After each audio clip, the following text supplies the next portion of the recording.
Саламатсыңарбы? Саламатсыз берекет. Отурабыз. Маанайыңар кандай? Бүгүнкү сабакта өзүңөрдү кандай сезип жатасыңар? Азаматтар эң сонуна.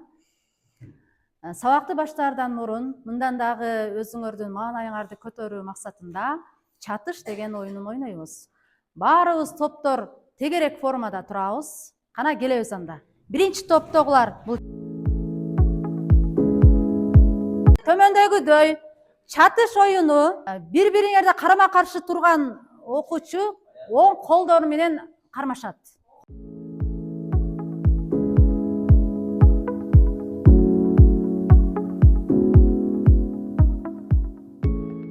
Чатыш оюнун ойноп бүттүк, анда отурабыз. Балдар, азыркы оюнда, чатыш оюнунда кандай кыйынчылыктар болду? Эмнесинен кыйналдыңар? Түймөктү оңой эле чечип алдыңарбы? Кыйынчылыктар болду. Аны чечкенге аракет кылдык. Ошондо ушул оюнда биринчи болуп, мына экинчи топ биринчи чечилди да, түймөктү чечишти.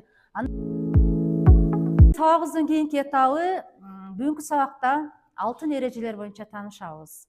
Алтын эрежелер кандай алтын эрежелер болушу мүмкүн? Кол көтөрүп жооп беребиз. Сабакта тынч отуруп мугалимди угуу. Тапшырмаларды өзүңүз эркин айтып, сизге оюңузду эркин жеткизе аласыз. Бүгүнкү сабакта алтын эреже бул топтор менен иштөө. Алтын эрежелер менен таанышабыз. Биринчи тынч отуруу, тынч отурушубуз керек. Андан кийин кол көтөрүп жооп берүү.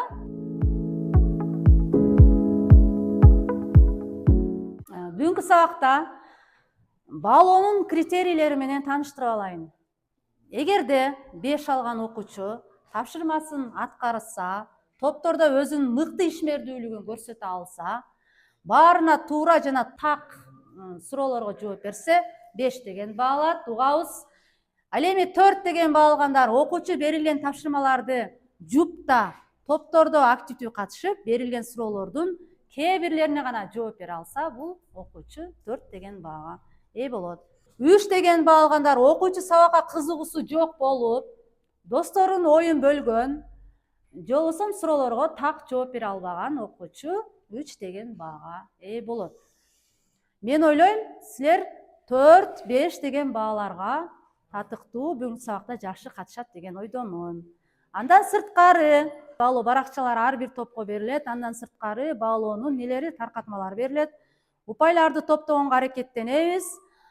Бул сабакта чакан топто иштейбиз. Ар бир топтон спикер, катчы, анан секундомер шайланып алабыз.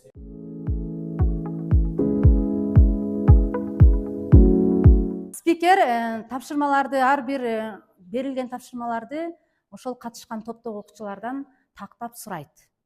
Ал эми катчы жазат ошол тапшырмаларды. А секундомер убакыт беребиз, ошол убакытты туура пайдаланганга аракеттенет, убакытты карап берет. Түшүнүктүү болду да? Балдар, үй тапшырмасы үчүн төмөндөгү таблица берилген силерге. Мындан мурунку темалар аминокислоталардын түрлөрү деген өткөнбүз. Аминокислоталардын касиеттери, алынышы, колдонулушу деген темаларды өткөнбүз. Таблицада белоктордун курамына кирген аминокислоталардын аттары берилген. Көрүнүп турат. Ошол таблицадагы аминокислоталардын атын таап чыгабыз. Кана аракеттенебиз. Канча аминокислота камтылган?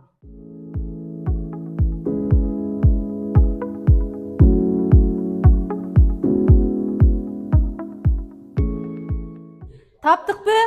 Анда карайбыз, канча аминокислота камтылган? Мына, көрдүкпү? Биринчи аспарагин деген турат, таптык, цистеин деген турат. Балдар, ар бир топто силерге атайын азыктарды, тамак аш катары колдонгон азыктарды мен коюп койдум. Ошого көз жүгүртүп, ошол заттарга. Бүгүнкү тема кайсыл багытта кетип атат? Ошону табабыз. Кана көз жүгүртөбүз. Эмнелер коюлган? Кандай азыктар коюлган? Сүт бар экен мында, сүт бар экен.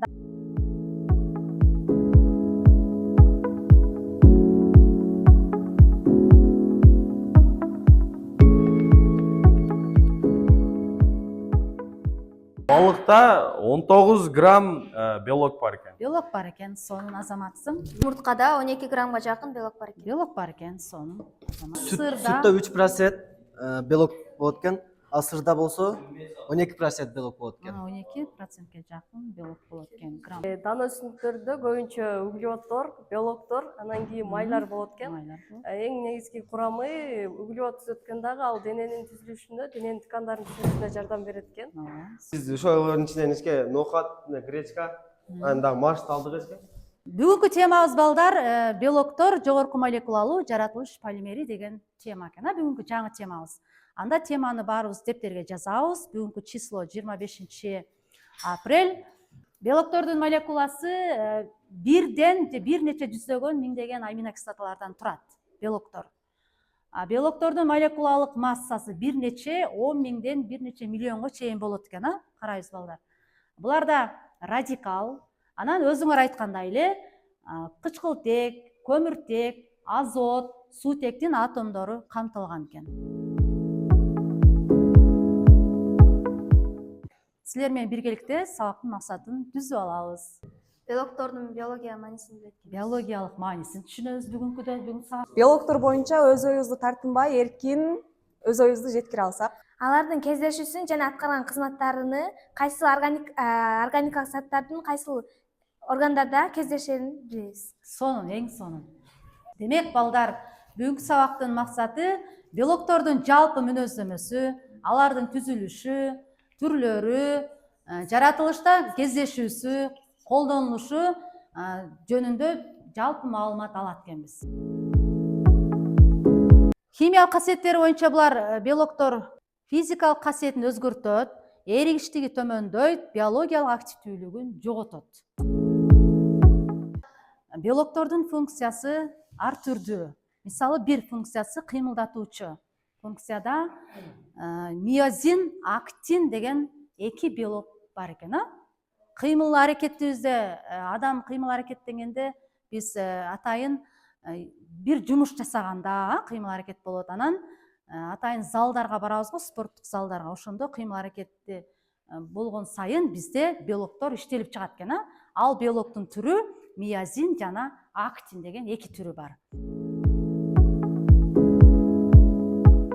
Белоктордун курамында кандай атомдор бар? Кана ким айтып коет? Нурел. Белоктордун атомунда суутек, кычкылтек, көмүртек. Структурасы боюнча 4кө бөлүнөт. Биринчилик структура, экинчилик, үчүнчүлүк, анан төртүнчүлүк болуп 4кө бөлүнөт экен. Балдар, кийинки сабактын этабы азыр топторго тапшырма берилет. Биринчи топтун тапшырмасы белоктордун биринчилик структурасын түзөсүңөр, моделин түзөсүңөр.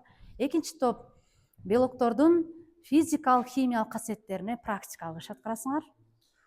Үчүнчү топ эластин тобу курамында белогу бар азык заттардын куралган ошол белоктордун кызматы боюнча постер усулун колдоносуңар.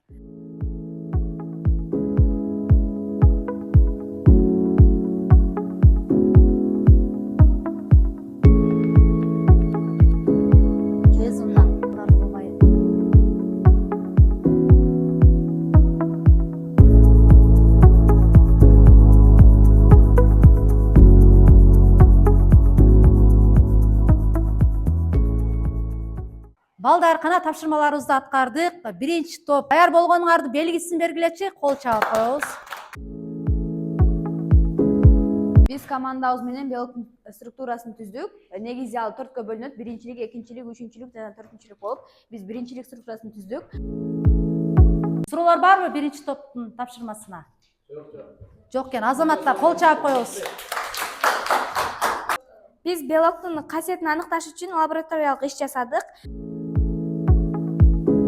Кадимки белок катары эмнени алдыңар? Биз белок катары жумуртканын атын алдык. Жумуртканын белогун бөлүп алышты. Биздин экинчи лабораториялык ишибиз биз фабрикага биринчи белокту куюп алып, белоктун эритмебиздин курамында триптофан, трион деген аминокислота бар экен. бул жерде биз белоктордун түстөрүн өзгөрткөндүгүн билдик. коопсуздук эрежелери болдубу? Биз кислота менен иштегенде колкапты кийип жана халатты кийип алдык. Кооптуу болгондуктан биз этият менен ишибизди аткардык. Биздин тапшырмада белоктордун кандай кызмат аткарганын аныктап чыктык. Кератин белогу бул чачта, мүйүздө, тырмакта кездешет. Коллаген бул адамдын организминдеги эң көп кездешкен белок болот экен. Амилаза белогу бул ооз көңдөйүндө кездешет. Гемоглобин бул кандагы кызыл клеткалардагы өзгөчө белок. Мунун функциясы өпкөдөгү кычкылтекти бүт денеге жеткизет. Белоктордун касиеттери, алардын кызматтары, алардын физикалык, химиялык касиеттерине лабораториялык иш аткардыңар, биринчилик структурасын түздүңөр белоктордун. Силерге суроо, белоктордун кандай түрлөрү бар жашоодо? Кандай түрлөрүн биз кездештиребиз? Туура. Кератин белогу, кератин белогу эмненин курамында болот экен? Чачта, тырмакта, анан жаныбарлардын мүйүзүндө экен. Ал эми ички органдардагы белоктун түрү эмне деп атайт экенбиз? Коллаген деп атайт экенбиз. Коллаген. Азамат.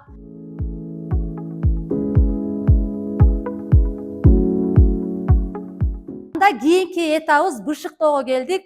Бышыктоого силер атайын тесттик суроолорго жооп беребиз. 5 суроо камтылган. Суроодо ар бир варианттар бар. Варианттарды көтөрөбүз. Жооп туура болгон болсо, ошого жоопторду беребиз. Баштадык. Биринчи суроо. Кайсы заттар белокко бай? А-сы май шекер, Б сүт жумуртка,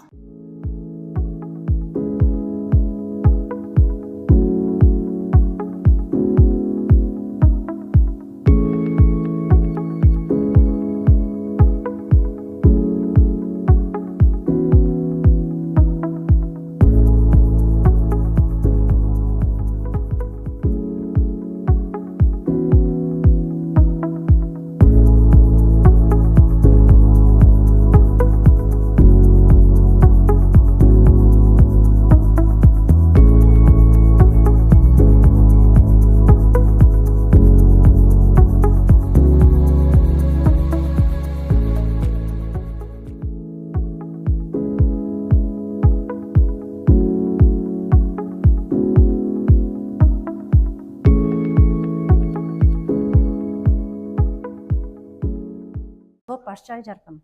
Биздин кератин топто жалпы 10 балл болду. Анын арасында мен баарына эле плюс белгисин койдум. Себеби топто өзүнүн активдүүлүгүн көргөзүп, өзүнүн салымын кошуп атты. Ошол себептүү баарына эле эң мыкты деген бааны берем. Жакшы, сону кол чабуулар. 10 упай топтоптур. Биздин тобубуз Эластин тобу. Бул жакта биз негизинен бардык упайлар биригип 12 упай топтодук. Ар бир окуучу эң жакшы деңгээлде жооп берди деп эсептейм. Ошондуктан бардык окуучуларга плюстарды койдум. Бирок бунун ичинен 3 окуучу 4 деген баага татыды. Ойлойм 4 деген баа деле жаман эмес, эң жакшы. 3 деген баага эч ким татыбады. Сону Азамат кол чабуулар. Биздин коллаген тобубузда 11 упай топтодук. 4 окуучу эң жакшы катышкандыктан 5 алышты. 2 окуучу жакшы катышкандыктан 4 алышты. 4 алышты. Сонун Азаматка кол чабуулар. Балдар, топ башчылары ар бир катышкан окуучунун ишмердүүлүгүн тактап, анын упайларын коюп берди. Эми топ боюнча баалайм. Эң көп упай топтогон Эластин тобу болду. Азамат кол чабабыз. Экинчи орунду алган коллаген тобу болду. Ал эми үчүнчү орунду алган кератин деген топ. Анда силерге үйгө тапшырма. Белоктордун структурасы, түзүлүшү боюнча биз окуп үйрөндүк. Алардын касиеттерин аныктап чыктыңар. Алардын түрлөрүн аныктап чыктык. Белоктордун кандай түрлөрү бар, кайсыл жерде кездешкенин аныктадык. Силерге тапшырма белоктордун экинчилик, үчүнчүлүк, төртүнчүлүк деген структурасына мындай болгон моделин түзүп келесиңер. Үйгө тапшырма. Түшүнүктүүбү? Андан сырткары белоктордун дагы кандай түрлөрү бар, аны аныктап жазып келесиңер. Бүгүнкү сабагыбыз ушуну менен аяктады. сак саламатта баргыла.